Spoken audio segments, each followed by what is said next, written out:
Moro! Täällä on tää uusi mylly ottamassa asennusta. Mä sitä vähän tossa hinkkasin jo. Se oli niin öljyssä ja ties missä moskas, niin ei jaksanut sitä katella. Muutama brake cleaneri tossa menikin. Mä tätä putsasin. No on se nyt semmonen, että siihen viittiin koskee jo. Kytkimen mä tosiaan sinne laitoin. Nyt mä justiin vaihoin sinne toiseen moottoriin, niin mä sen tonne heitin justiin äsken ja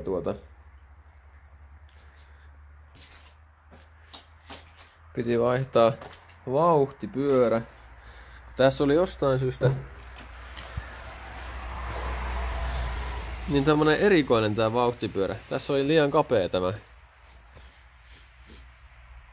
Tosiaan tämä koneistupinta, mikä osuu siihen kytkimeen. Niin piti vaihtaa toisesta moottorista. Tässä on isompi tässä näin. Muu tässä oli justiin sama ja tässä oli omituinen tää kytkinkin. Tai no ensinnäkin tää kytki oli hajalla, mikä siinä oli. Mutta tämä oli niin kuin välimallin kokoinen. Tämähän oli aika pahasti kulunutkin jo, mutta tää oli periaatteessa niin kuin välimallin kytki. Eli näitä siis on 18 senttistä, sitten on 19 senttistä ja tämä oli 18,5. Se oli vähän erikoinen koko. Ja tuo oli kans 18,5 senttiä tuossa vauhtipyörässä. Ja mun tuo kytki on 19 senttiä, niin se ei oikein toiminut. Täällä on tosiaan tää vanha moottori purettuna.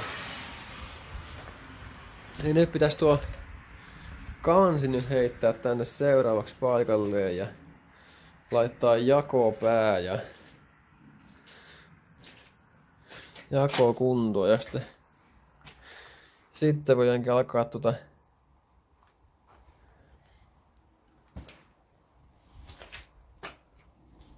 kiinnittämään moottoria tonne autoon. Pulttaushommia. Ja tää tosiaan nämä vaihtaa nämä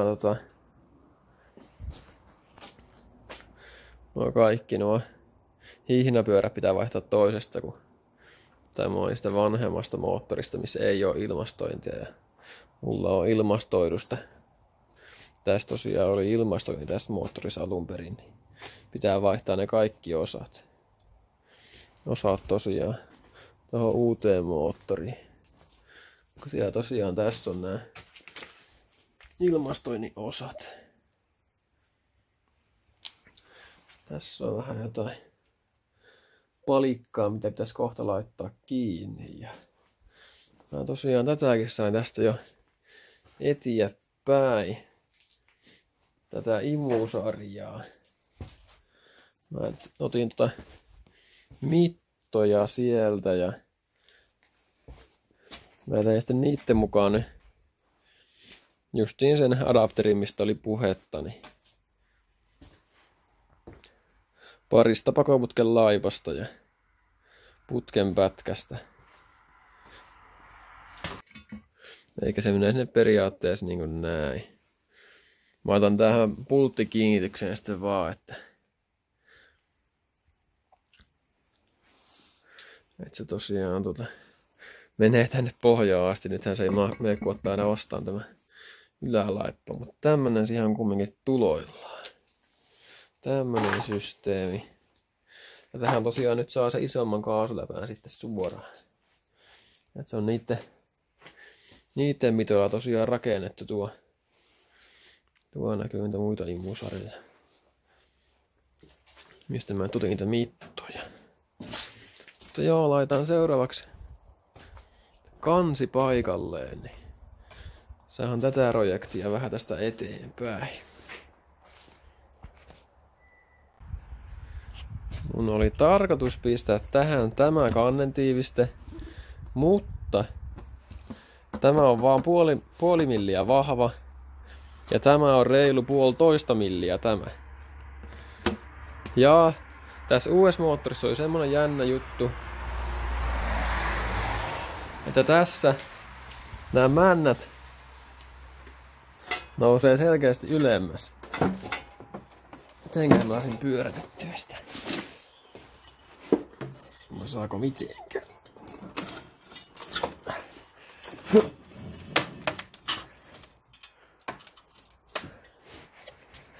Näin.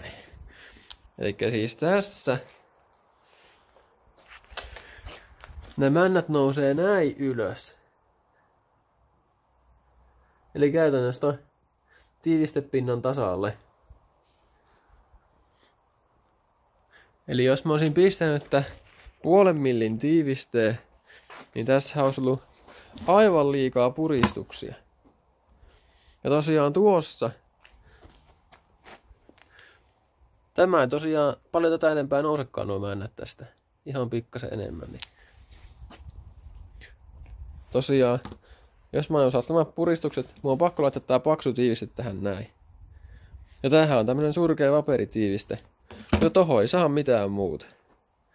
Eikä nyt ei ole tällä hetkellä oikein vaihtoehtoa, kun lyödä tämä tästä kiinni. Ja jos se hajoaa, niin sitten laitaa vaikka näitä monta päällekkäin sitten. Jos ei mitään muuta nyt keksitä. Elikkä näitä vaikka 3 tai jotakin. Tai sitten vaan etsii tosiaan jostakin jonkun paksumman tiivisteen jostain niinku. No Fire-moottorit, ne täytyy aika paljon, niin Fiatilla ne eiköhän jostakin löydy joku parempikin sitten, kun alkaa tutkimaan oikein. No tämä nyt tulee tänne onneton tiiviste, mutta no ei ole valinnan varaa. Aletaan nyt tuosta kasaamaan seuraavaksi. Jos on oikein huolimaton, niin tämän tiivisteen voi saada väärinpäin. Nyt tää on tässä oikeinpäin. Sen näkee tästä. Tosiaan tuosta öljyreijästä. Sen näkee tästä. Nyt se on oikein. Nyt se on väärin. Elikkä tuo on se ratkaiseva tekijä. Eikä tämän periaatteessa saa laittua väärinpäin, jos se on oikein huolimaton, niin se voi vahingossa laittaa näin. Se kyllä sopii tähän näin, mutta ei se toimi näin päin. On tässä vähän muutakin eroa tässä näin, mutta näin se tosiaan kuuluu olla. Jos tämän laittaa väärin, niin siellä on äkkiä nokka ja muutto entisiä, niin kun ei saa öljyä ollenkaan ylös asti. Mutta joo, heitään tuo kansi nyt paikalleen seuraavaksi. Tää näkyy nämä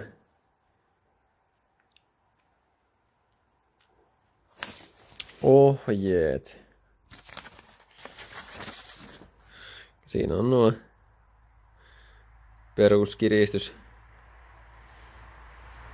kiristyshommelit sun muuta, niin ei mitään ihmeempää. No tuo nyt on tärkeä tuo kiristysjärjestys. Pulttien kiristysjärjestys ja sitten ne on momentit. Mutta joo, laitetaan värkkäämään. No nyt on kansi paikallaan. Sitten seuraavaksi pitäisi laittaa tuo venttiilin koppa. Mutta näissä on se ongelma, että se vuotaa aina. Ja nyt tulee luntakin jo taas. Se on vähän mukava. Ja näissä on semmonen ongelma, että nämä tahtoo aina vuotaa tältä tiivisteen alta. Mä oon ite huomannut, että siihen auttaa kummasti, kun vetää tän uraa. Tietty eka puhistaa kaikki öljyt täältä pois, mitä täällä onkaan. Sitten vetää tänne uraa jotain tämmöstä tiivistysainetta, jotain silikonia tai vastaavaa. Tää on Piltema, on tasotiivisten nimellä. Oho. Niin mä sillä vedän tosiaan tuon uran tosta. Niin mä saan sen avulla sitten vähän lisää tavallaan puristusta tälle näin. Että se puristaa vähän lujempaa tota. sitä moottoria vasten, kantta vasten, niin se pitää pikkusen paremmin. Ja tosiaan nämäkin kannattaa puhdistaa tosiaan öljystä ennen tätä hommaa. Niin mä teen sen nyt tässä seuraavaksi. Sitten tehdään tää ulkopuolikin tästä tiivisteestä.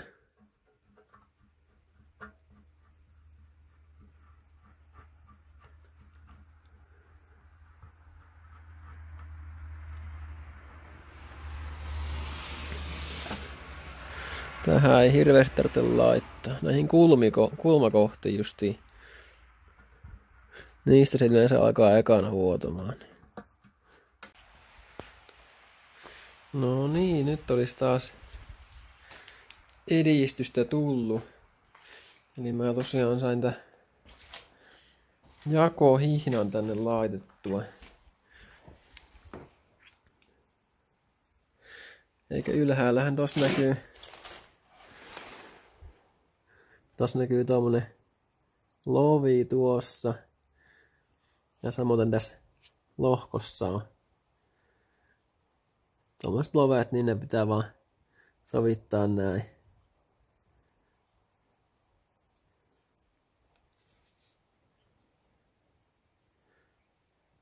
Noin. Tätä alahomma, tätä kampura, niin se oli ohjeessa, että se pitäisi saada tähän.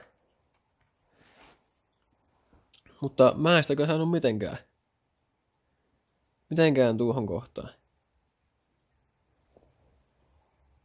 Eikä se ole joko alle tai sitten vähän päälle. Mä en oikein tiedä, että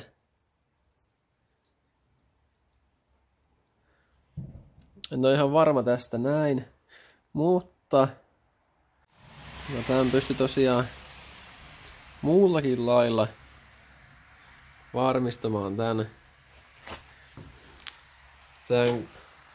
ajoituksen. Eli täällä on tää vauhtipyörä. Tuolla näkyy. Ja siellä on tommonen lovi. Ja se meni justiin tähän isoimpaan tähän tämmöiseen merkkiin. Niin. Eikä nyt se on just oikeassa kohdassa tämä. Tai siis männät on oikeassa kohdassa tuolla. Kampura oikeassa asennossa. Elikkä siellä oli 1 ja 4 männät yläkuolokohdassa. Elikkä se on nyt kohdillaan siellä. Mutta tämä ei kyllä tässä on kohdillaan tämä. En tiedä sitten, että mikä siinä oli. Eikä sehän niin kuin se odottaa niin kuin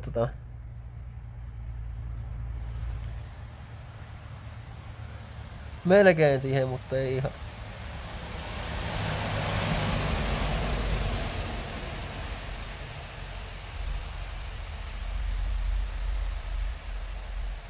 No, antaa olla näin, kun se näin pitäisi ihan oikein olla. Niin. Eli meillä on tuo oikein ja tuo on tuolla oikein. Sitten vaan pyörävetään tätä moottoria pari kerrosta ympäri ja sitten me nähdään näistä hihnamerkinnöistäkin nähdään, että se on se ajoitus varmasti oikein. Niin mä nyt pyörään tätä moottoria siihen asti, että nuo merkit on kohdillaan. Niin katsotaan onko ne kohdillaan. No joo, kyllä sillä oli kaikki ihan kohdillaan, kun mä näitä tutkin. Tää on nää hihnankin merkinnät samoissa paikoissa. Mutta joo. Jatketaan tästä. Mä hihnankin tästä kiristi oikeaan kireyteen. Tässä on tämmönen aika vanha-aikainen kiristi. Käsi tuntumalla vaan Se on hyvä.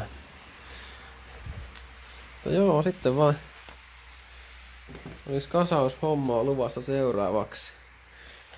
Niin ja mä tosiaan karhensin nämä muuten. Karhensin vähän tosiaan näitä imukanavia, kun tuli semmonen ohjeistus, niin tein vähän, tai näytin vähän P80 himopaperia noilla noin. Vaikka ei ne kyllä ennenkään mun mielestä liian kiiltävät mitenkään ollut, kun mä ne sillä karhulaikalla vaan vetäsin, mutta joo, no jatketaan tästä nyt kasausoperaatiota.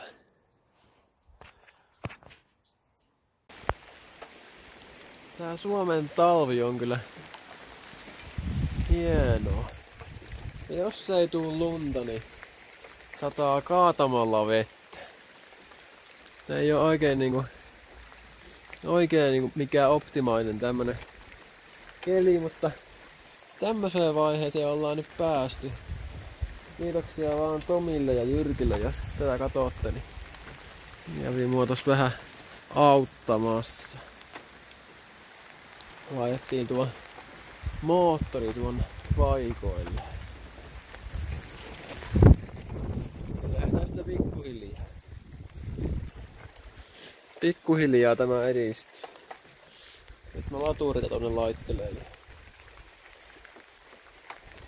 Ei tossa enää kuin imu- ja pakosarja ja toinen laturi niin, ja ahtoputket ja remmiahi ja tämmöstä pientä on vielä. Ja kattokaas minkähän lampun mä ostin. On pikkusen kätevä. Se on tämmönen ihan normilampun näköinen. Tässä on monta eri tämmöstä valomoodia.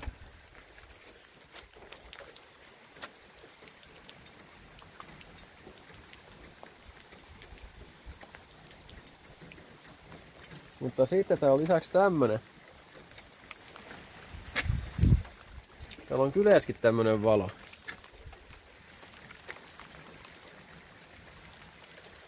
Tiedä mikä muu tässä on hyvä homma. Siellä on magneetti päässä. Pikkusen kätevä. Pikkusen kätevä tommonen lamppu kyllä. Oliko tuo nyt 5 € eBayssä? Tosi hyvä tämmösiä hommia, mikä tosiaan on tämä.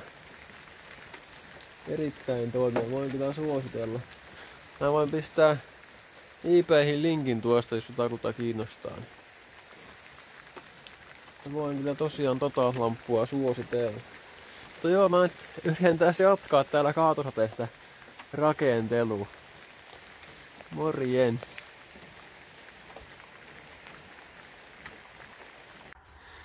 No niin, taas jatkuu. Tällä kertaa lumisateessa. No, onhan se vaihtelua sekin. Tähän imusarjasta puuttuu tää MAP-sensori. No, sehän ei oo mulle mikään este, vaan hidaste. Eli mä tein tuonne vaan kierteet ja oikein se reijän ja tähän tommonen iso O-rengas vielä tiivistykseksi, kun tässä on nää tommoset korokkeet tuo noin. Niin. Mä otan tonne vielä vähän jotain tiivistesilikonia varmuuden vuoksi. Eli tämä tulee tänne vaan noin. Ja parilla pultilla kiinni tohon noin. Niin. Mä pistin sinne kierrelukit, että niin ei varmasti irtoa nuo. Eli noin helposti tämä homma oli ratkaistu. Nyt laitetaan seuraavaksi tämä sitten kiinni. Eka pitää suuttimet saada tähän vaan. Eli tähän pitää tehdä joku koropala. Piti tehdä, mä en muista miten korkea se oli, mutta pitää kohta katsoa. Niin. Et saa ton suutinkiskon tuohon imusarjaan kiinni. Mutta joo, jatketaan tästä. Nyt olisi imusarjapaketti kasassa. Ja sieltä tuli vaan tommoset mutterit vaan alle niin spacereiksi. Ja siinä on tuo map-anturi vielä kiinni. Niin. Ja sain ton läppäkotelonkin ton väliaikaisen tuohon nyt kiinni. Mutta joo, eiköhän mennä asentamaan. No niin, tää olisi lähestulkoon nyt valmis. Tosta puuttuu enää remmiahi. Ja noita ahtoputkia. Vähäsen, mutta nyt näytyi semmonen mystinen ongelma.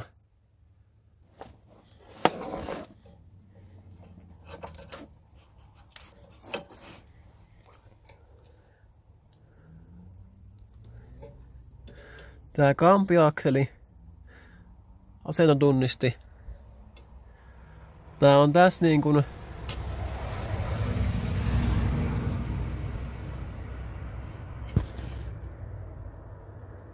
pari senttiä väärässä paikassa.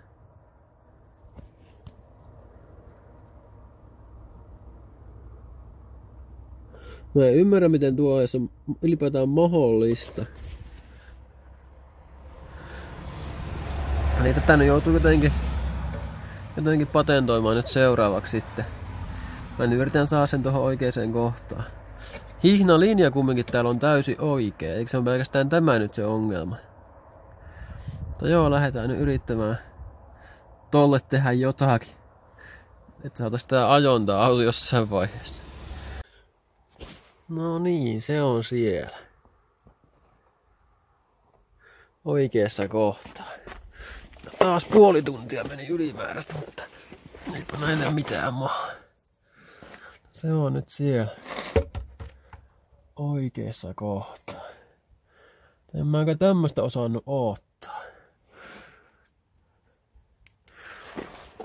No niin. Sitten vielä tonne öljynpainevaalle pitää etsiä tuolta liitiä sun muuta. Ja sitten ahtoputket ja remmiahi, niin sitten on kaikki.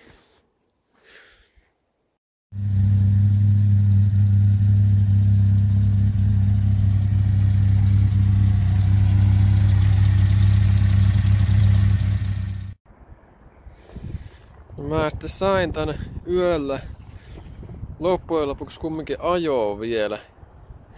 Eli tässähän tuli sitten muutakin ongelmaa vielä ennen kuin tosiaan tän sain valmiiksi. Eli mä aloin ilmaamaan tuota jäähdytysjärjestelmää, niin eiköhän sieltä mennyt poikki tuolta ilmausruuvi tuolta kohtaa. Ja se oli niin älyttömän hankalas paikkaa, että sinne ei oikeastaan päässyt millään. Mä loppujen lopuksi sain sen tyngän pois sieltä. Sehän oli muovinen, niin mä sain pois sen sieltä poraamalla remelillä. Laitoin remeliin vaan poranterään ja sitten talttapäisillä ruimeissa sain pois sen tyngän sieltä. Ja sitten laitoin ihan vaan normipultin tuohon. Ihan normipultin vaan. Niin.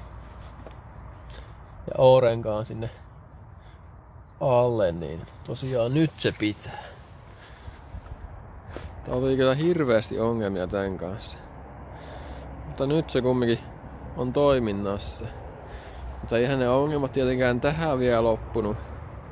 Vaan sittenhän mua täältä meni. On täällä tuo